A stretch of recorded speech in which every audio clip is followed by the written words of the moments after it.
Mbali na hayo ni kwamba gavana wa Siaya James Orengo amepuuzilia mbali madai ya ukosefu wa umoja katika vuguvugu la Linda Mwananchi, akisema umoja wa mrengo huo ungali thabiti. Orengo amesema hakuna shinikizo zozote zitakazosambaratisha Linda Mwananchi, huku miungano ya kisiasa ikishika kasi kabla ya uchaguzi mkuu ujao.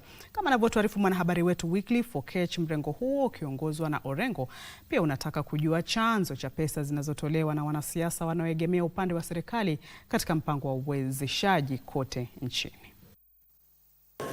Gavana James Orengo na mshirika wake wa vuguvugu la Linda Mwananchi Edwin Sifuna walihudhuria ibada ya kanisa mjini Kisumu leo, huku wenzao wakielekea mjini Nyahururu, kaunti ya Laikipia.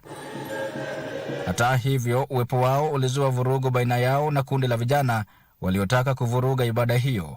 Polisi walilazimika kurusha vitoa machozi na kufyatua risasi hewani ili kurejesha utulivu katika eneo la kanisa hilo.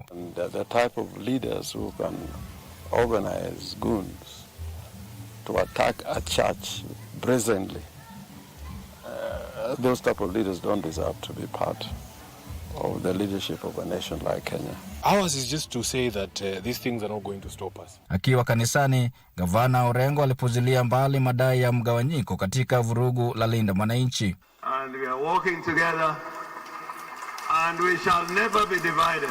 Gavana huyo wa Siaya pia alitaka kujua chanzo cha fedha zinazotolewa katika mikutano mbalimbali ya uwezeshaji wananchi kote nchini na wanasiasa wanaoegemea upande wa serikali. There's no way he can be contributing over 100 million shillings in a weekend. The richest man in the world, Elon Musk, cannot give you that kind of money without explanation.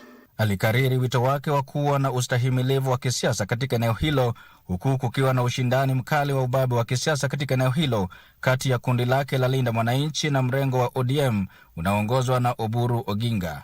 Wakati huo huo, seneta wa Nairobi Edwin Sifuna anasema kuwa kung'atuliwa kwake katika wadhifa wa katibu mkuu wa ODM hakutayumbisha ndoto zake za kisiasa. Na mimi niko tayari, kwa sababu Bishop amesema Mungu atafanya nini?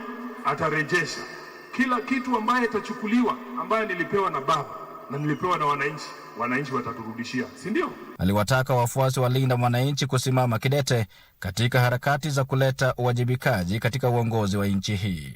Nikiripotia runinga ya Channel 1 kutoka kaunti ya Kisumu, mimi ni Wycliffe Okech.